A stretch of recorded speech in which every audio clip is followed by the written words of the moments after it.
9वां question लिख दिए और डायग्राम बना दिए हैं। डायग्राम बना है तो देख रहे हैं आप किसी किसी बना दिए। आप लोग स्केल से अच्छी तरह से डायग्राम बनाइएगा। और देखिए बना दिए हैं 4 क्वेश्चन है, इसमें से सबके हमको आंसर देना है। बारी बारी से पहचानेंगे किसको किस डायग्राम को क्या नाम दिया जाता है, किसको हम क्या बोलते हैं। तो चलिए बारी बारी सबको बताते हैं हम। देखिए क्या कर रहा है क्वेश्चन में कि निम्नलिखित आकृतियों को देखें और खाली स्थान डॉट डॉट के है। हो रहा है खाली स्थान समबाहु या समद्विबाहु या विषमबाहु का हमको 3 गो के आंसर के हमको जवाब देना है। देखिए क्वेश्चन इसमें 4 गो है तो 4 गो हम लोग जवाब देंगे। तो चलिए सबसे पहले यहाँ बताते हैं क्या कर रहा है कि त्रिभुज, देखिए कब है कि त्रिभुज ABC। तो सबसे पहले हम खोजेंगे कि त्रिभुज ABC किधर है। तो देखिए त्रिभुज ABC यहाँ पर है, त्रिभुज है ना, तो ABC। तो बोल रहा है कि जिस त्रिभुज में तीनों भुजा अगर बराबर रहे उसे कैसे कहेंगे हम, तो समबाहु त्रिभुज कहते हैं। तो जिस त्रिभुज में तीनों भुजा आपस में बराबर हो तब उसे हम समबाहु त्रिभुज कहते हैं। देखिए यहाँ लिखा हुआ है कि समबाहु त्रिभुज कहते हैं। तो यहाँ लिखेंगे कि समबाहु, लिखेंगे समबाहु त्रिभुज कहते हैं। अब देखिए ख में आइए। ख में क्या कर रहा है कि त्रिभुज PQR खोजना है कि त्रिभुज PQR यहाँ है। देखिए इधर PQR है। तो बोल रहा है कि जिस त्रिभुज में तीनों भुजा आपस में बराबर ना हो तब उसे कौन कहते हैं हम, विषमबाहु त्रिभुज कहते हैं। तो जिस त्रिभुज के तीनों भुजा बराबर है नहीं है तो अलग अलग डिजाइन का, एक है 4 सेमी, एक है 5 सेमी, एक है 5.2 सेमी है, तो सब तीनों भुजा अलग अलग है। तो जिस त्रिभुज में तीनों भुजा अलग अलग हो तब उसे हम विषमबाहु त्रिभुज कहते हैं। ये लिखेंगे विषमबाहु, तो विषमबाहु। तो इधर देखिए लिखा होगा विषमबाहु त्रिभुज है। तो देखिए विषमबाहु त्रिभुज लिख दिए।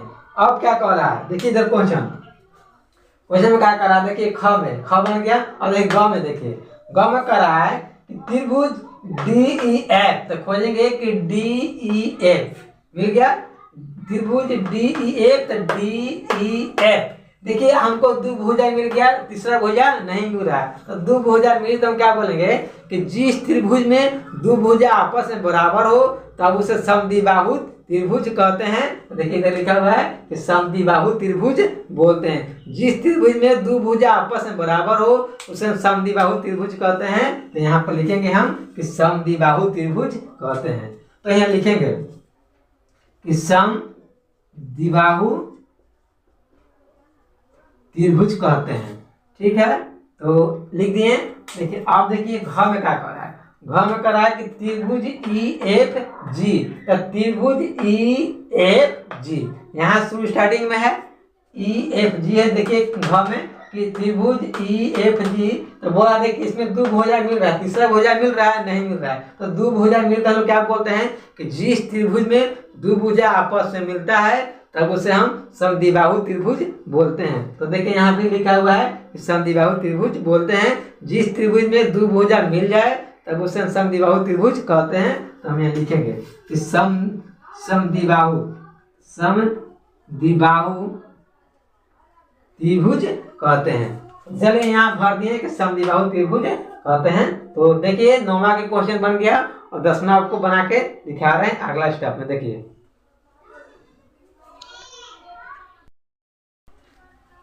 चलिए देखिए 10वां क्वेश्चन लिख दिए। 10वां क्वेश्चन क्या कह रहा है कि खाली स्थानों को भरे। ठीक है, इधर बता रहे हैं कौन में। देखिए कि यदि त्रिभुज ABC में AB बराबर, BC बराबर और AC बराबर 4 सेमी है। ठीक है, और देखिए ख में है यदि त्रिभुज ABC में AB बराबर और BC बराबर तो AC बराबर कैसे देंगे, सब बराबर बना हुआ है। तो चलिए इसमें बताएंगे कि किस तरह से बनेगा सवाल। तो देखिए इधर हम क्या बता रहे हैं, ध्यान दीजिएगा।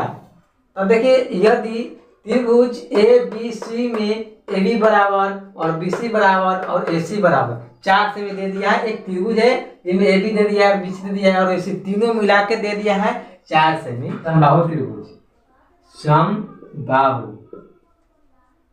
समबाहु त्रिभुज होगा। तो भर दिए।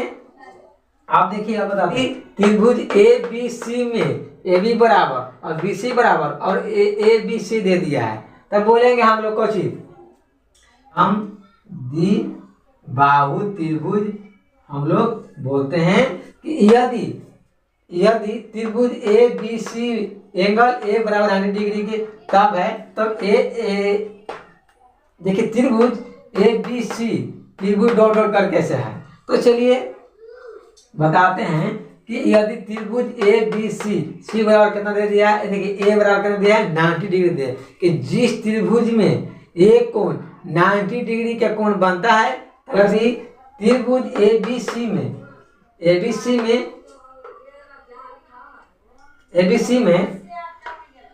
एंगल 90 डिग्री का कोण बनता है, तो उसे कौन सी बोलते हैं, समकोण। समकोण त्रिभुज बोलते हैं।